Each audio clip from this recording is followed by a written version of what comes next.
ಲಕ್ಷ್ಮಿಯು ಕೊಲ್ಲಾಪುರದಲ್ಲಿ ನೆಲೆ ನಿಂತು ದೇಶದ ಜನರನ್ನ ಉದ್ಧರಿಸುತ್ತಿರೋ ಹಾಗೆಯೇ ಕೊಲ್ಲಾಪುರ ದೇವಿಯ ಪ್ರತಿರೂಪವಾದ ಈ ದೇವಿಯು ಉತ್ತರ ಕರ್ನಾಟಕ ಭಾಗದಲ್ಲಿ ನೆಲೆ ನಿಂತು ಲಕ್ಷಾಂತರ ಜನರ ಆರಾಧ್ಯ ದೈವವಾಗಿದ್ದಾಳೆ. ದುಡ್ಡಿನ ದೇವತೆ ಎಂದು ಖ್ಯಾತವಾದ ಈ ದೇವಿಯ ಮಹಿಮೆ ಅಪಾರವಾದುದು. ಬನ್ನಿ, ಇವತ್ತಿನ ಸಂಚಿಕೆಯಲ್ಲಿ ಗಾಣಗಟ್ಟೆಯ ಮಾಯಮ್ಮ ದೇವಿಯನ್ನ ದರ್ಶನ ಮಾಡಿ ಪುನೀತರಾಗೋಣ.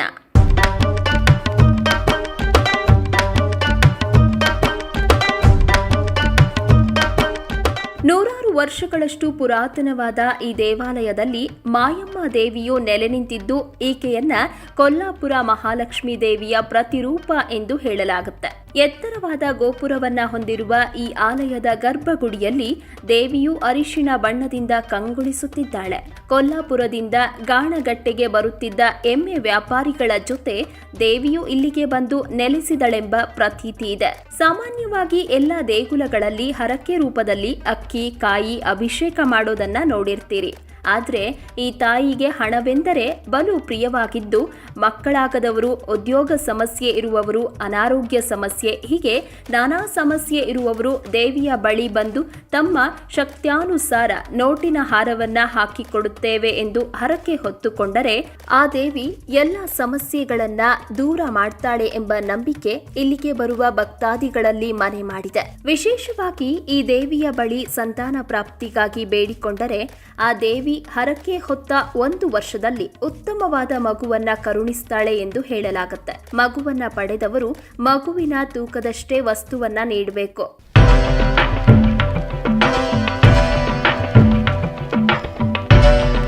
ಪ್ರತಿ ಹುಣ್ಣಿಮೆ ಅಮಾವಾಸ್ಯೆಯಂದು ಮೈಮೇಲೆ ದೆವ್ವ ಪಿಶಾಚಿ ಬಂದವರು ಇಲ್ಲಿಗೆ ಬಂದು ದೇವಿಯ ಮುಂದೆ ಮಂತ್ರಿಸಿದ ನೀರನ್ನ ಪ್ರೋಕ್ಷಿಸಿಕೊಂಡರೆ ಅತಿಮಾನುಷ ಶಕ್ತಿಗಳ ಕಾಟ ದೂರವಾಗುತ್ತೆ ಎಂದು ಹೇಳಲಾಗುತ್ತೆ. ಈ ದೇವಿಯನ್ನ ಯಾವಾಗಲೂ ದುಡ್ಡಿನಿಂದಲೇ ಅಲಂಕಾರ ಮಾಡಲಾಗುತ್ತೆ. 10 ರೂಪಾಯಿ ನೋಟಿನಿಂದ ಹಿಡಿದು 2,000 ರೂಪಾಯಿ ನೋಟಿನವರೆಗೂ ಈ ದೇವಿಗೆ ಹಣದ ಹಾರವನ್ನ ಹಾಕಲಾಗ್ತಾ ಇದ್ದು, ಸರ್ವಾಲಂಕೃತಳಾದ ದೇವಿಯನ್ನ ನೋಡೋದೇ ಕಣ್ಣಿಗೊಂದು ಸೌಭಾಗ್ಯವಾಗಿದೆ.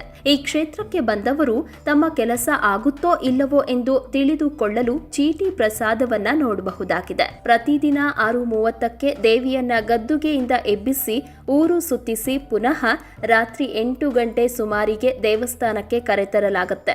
ಈ ಸಮಯದಲ್ಲಿ ಭಕ್ತರು ತಮ್ಮ ಕೋರಿಕೆಗಳು ನೆರವೇರುತ್ತೋ ಇಲ್ಲವೋ ಎಂಬುದನ್ನ ಪ್ರತ್ಯಕ್ಷವಾಗಿ 2 ಚೀಟಿಗಳಲ್ಲಿ ಬರೆದು ದೇವಸ್ಥಾನದ ಯಾವುದಾದ್ರೂ ಒಂದು ಮೂಲೆಯಲ್ಲಿ ಬಚ್ಚಿಡಬೇಕು.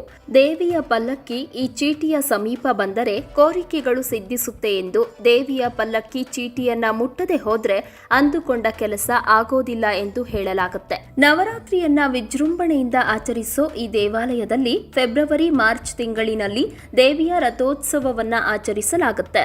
ರಥೋತ್ಸವದ ಸಮಯದಲ್ಲಿ ಬಲಿ ಸೇವೆ ನಡೆಯುತ್ತೆ. ಈ ಸಮಯದಲ್ಲಿ ಭಕ್ತರು ದೇವಸ್ಥಾನದ ಬಯಲಿನಲ್ಲಿಯೇ ಅಡುಗೆ ಮಾಡಿ ದೇವಿಗೆ ನೈವೇದ್ಯವನ್ನ ಅರ್ಪಿಸ್ತಾರೆ. ಈ ಕ್ಷೇತ್ರಕ್ಕೆ ಬಂದು 1 ರಾತ್ರಿ ಇಲ್ಲಿಯೇ ಇದ್ದು ದೇವಿಯನ್ನ ದರ್ಶನ ಮಾಡಿದ್ರೆ ಸಕಲವೂ ಒಳ್ಳೆಯದಾಗುತ್ತೆ ಎಂಬ ಮಾತು ಇಲ್ಲಿ ಕೇಳಿ ಬರುತ್ತೆ. ಮಂಗಳವಾರ, ಶುಕ್ರವಾರ, ಹುಣ್ಣಿಮೆ, ಅಮಾವಾಸ್ಯೆಗಳು ಈ ದೇವಿಗೆ ಪ್ರಿಯವಾದ ದಿನಗಳಾಗಿದ್ದು, ಈ ದಿನಗಳಲ್ಲಿ ಮಾಯಮ್ಮ ದೇವಿಗೆ ವಿಶೇಷ ಪೂಜೆ ಪುನಸ್ಕಾರಗಳನ್ನ ಮಾಡಲಾಗುತ್ತೆ. ಪ್ರತಿ ಅಮಾವಾಸ್ಯೆಯಂದು ಇಲ್ಲಿಗೆ ಬರುವ ಭಕ್ತಾದಿಗಳಿಗೆ ಅನ್ನ ಸಂತರ್ಪಣೆಯನ್ನ ನೀಡಲಾಗುತ್ತೆ.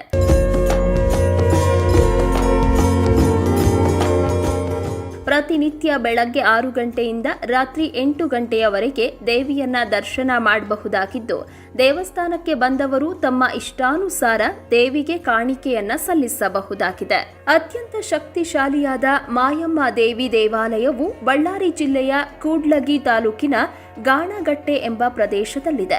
ಈ ದೇವಾಲಯವು ಬೆಂಗಳೂರಿನಿಂದ 269 ಕಿಲೋಮೀಟರ್, ಹುಬ್ಬಳ್ಳಿಯಿಂದ 189 ಕಿಲೋಮೀಟರ್, ಶಿವಮೊಗ್ಗದಿಂದ 174 ಕಿಲೋಮೀಟರ್, ಹಾವೇರಿಯಿಂದ 126 ಕಿಲೋಮೀಟರ್, ಬಳ್ಳಾರಿಯಿಂದ 94 ಕಿಲೋಮೀಟರ್, ಕೂಡ್ಲಗಿಯಿಂದ 38 ಕಿಲೋಮೀಟರ್ ದೂರದಲ್ಲಿದೆ. ಬಳ್ಳಾರಿ ಹಾಗೂ ಕೂಡ್ಲಗಿಯಿಂದ ದೇಗುಲಕ್ಕೆ ಸಾಕಷ್ಟು ಬಸ್ ಸೌಲಭ್ಯವಿದ್ದು, ಬಳ್ಳಾರಿಗೆ ರಾಜ್ಯದ ಎಲ್ಲ ಭಾಗಗಳಿಂದಲೂ ಕರ್ನಾಟಕ ಬಸ್ ಸಾರಿಗೆ ಸೌಲಭ್ಯವಿದೆ.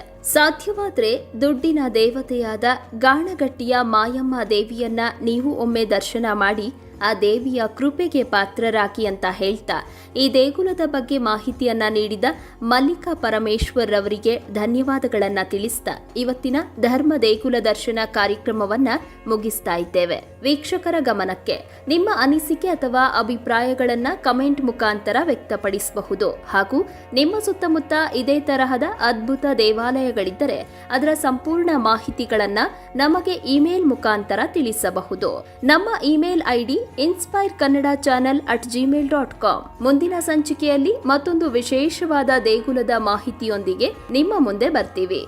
ಈ ವಿಡಿಯೋ ನಿಮಗೆ ಇಷ್ಟವಾಗಿದ್ದಲ್ಲಿ ದಯವಿಟ್ಟು ನಮ್ಮ ಚಾನೆಲ್ನ ಸಬ್ಸ್ಕ್ರೈಬ್ ಮಾಡಿ ಹಾಗೂ ಬೆಲ್ ಬಟನ್ನ ಕ್ಲಿಕ್ ಮಾಡಿ. ವಂದನೆಗಳು.